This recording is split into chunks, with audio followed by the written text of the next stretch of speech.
So you're wondering what team captain player to select in Madden 23 Ultimate Team? Well, I won't lie, this decision is a bit more challenging than it's been in past years, but don't worry, you're watching the right video, I got you covered. Now in this video, I'm going to be going over the pros and cons of selecting each team captain player in Madden 23 Ultimate Team, and then give you guys my rankings 1 through 4 for these players so you can see which ones I like the most and which ones I'd recommend you steer clear from. So let's get started, but really quickly, if you're wondering how to get the team captain pack in Madden 23, how to upgrade your team captain player, and how to get him to an 88 overall and beyond, I made a video talking about that. I will leave it linked in the description. But assuming you guys have the pack already, here are your 4 selections. 88 overall Eric Allen at corner, good old 88 overall Sam Adams at defensive tackle, then we got Keyshawn Johnson, who of course is a wide receiver, and Larry Csonka, who's going to be the 4th and final option you have to choose between, who of course plays fullback. So now let's start to go a little bit more in depth into each of these cards so you can see the strengths and weaknesses of each player, and we'll start it with Eric Allen right here. Now as you guys can see, this man is a physical stat monster, and when I say physical stats, what I'm referring to is the card's speed, the agility, the acceleration, the jumping. All those stats are going to be really crazy. 86, 87, 86, 87, that's really high for a corner. Then another major positive of the card is he's really versatile. You can play him in man coverage. He's got 87 man and 86 press, so you can play press man, you can play off man. If you want to play zone with the card, he's got 85 zone, 85 playback, so really across the board, I was surprised by how high these stats were. Then the final pro in my opinion is that Eric Allen is at a position of depth. Now when I say position of depth, what I mean is like a wide receiver, a cornerback, positions where you can play your second string and third string player. And those are basically positions where your second string, third string, or even fourth string card is still going to give you value in Madden Ultimate Team. And when you're selecting a free card, getting someone at a position of depth is important, because Eric Allen right here could play as your cornerback 2 or cornerback 3 if you upgrade past him. Whereas let's say you picked up like a free running back card and then decided to get a new one, your free running back card at running back 2 wouldn't give you much value, but Eric Allen right here, if you upgrade past him, he is still going to be valuable on your team. So those are going to be the major positives on the card, but what is the main weakness on this player? Now the main weakness in my opinion is that the man is 5'10". He's shorter than me, bro. He is shorter than me out at corner, which could certainly be an issue for some teams depending on how you play your corners. But we'll get into some more in-depth analysis as to whether or not we can bear with those weaknesses and where that player will rank on the top 4 in just a second. Next up, let's take a look at Larry Csonka for his pros and cons. Now the only real major pros I can say for the card is that he's probably going to be pretty insane in short yardage. He's got 82 speed, 84 strength, which isn't that amazing, but of course Larry Csonka is a fullback. He's a bigger guy, which is going to be good for like short yardage situations. That's like his main pro. Then major cons associated with the player are like, how often do you really even use a fullback in Madden? This feels like the type of card that if you pick him, you're literally never going to use him on your field. I don't know how often I use fullback, maybe for like full line dive at the goal line, but that's essentially it. So I just don't think there's really that much value. I don't think you're actually going to be using this player that much if you pick him. That's his major weakness. So if you couldn't tell, I'm not really that bullish on the Larry Csonka card. Let's move on to Keyshawn. Now moving on to Keyshawn Johnson right here, his major strengths is that he's a big body wide receiver who can catch that football. I want to say he's over 6'2" with incredible catch in traffic, and really good spec catch. And then usually when we see a wide receiver like this who's a bigger body guy, their route running isn't that amazing because they're usually not that technical with their routes, but this card right here, you could argue is a better route runner than he is at catching the football. 87 short, 88 medium, 85 deep, that's just splendid. Then I would really argue that the only major weakness on the player is that he's a little bit slow. For an 88 overall card at wide receiver, you would like to see the speed a little bit higher. 85 speed isn't really that amazing for a receiver. He's not like top end of the game, but of course he's more of like a physical receiver who can run routes and catch the ball. Then finally we got Sam Adams right here, and taking a look at the strengths, they are plentiful. I would start it off by saying 78 speed and 79 excel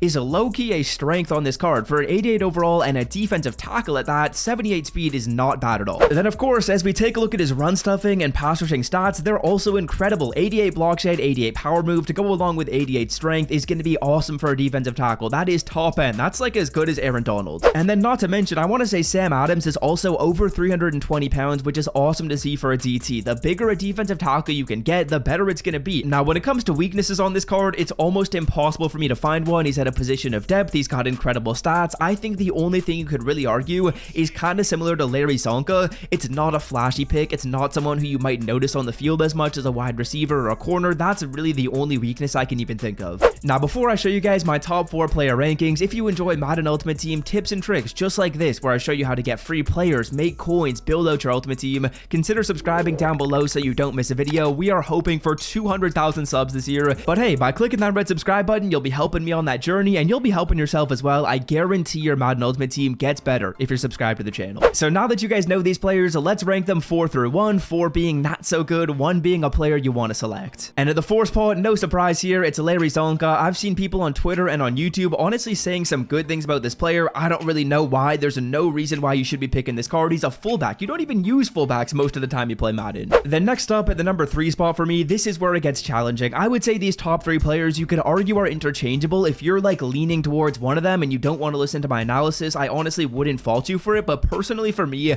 I'm putting Keyshawn at number 3. Let me explain why. Now, the reason why I'm saying Keyshawn Johnson at number 3 is because personally for me, I'd rather someone who's faster and shorter rather than taller and slower. So that's kind of why Keyshawn is below a card like Eric Allen, because Keyshawn's going to be a little bit slower. Of course, he's a bit taller, but like I said, I don't value that as much as someone who's smaller but faster. And then personally for me, sandwiched in between Keyshawn and Eric Allen is going to be Sam Adams. Now, this is a very, very tough one to rank as well. I was considering putting Sam Adams at number 1, and honestly, if you pick this card, I won't fault you. If you pick Keyshawn as well, I wouldn't fault you. This card right here, though, is a beast across the board when it comes to stats. The speed, the block shedding, the power move, it's all incredible. And then not to mention, the player is also massive. But like I said before, the reason why I'm putting him at number 2 is because I think his position is a little bit less valuable to me than having a good corner. I would rather have a really good corner than a really good defensive tackle. It's a tough call, but I'm putting Sam Adams at number 2. It's a very, very tough ranking though. Then at number 1, that's going to leave Eric Allen, 86 speed, 87 excel. Cornerback is a massively important position in Madden Ultimate Team.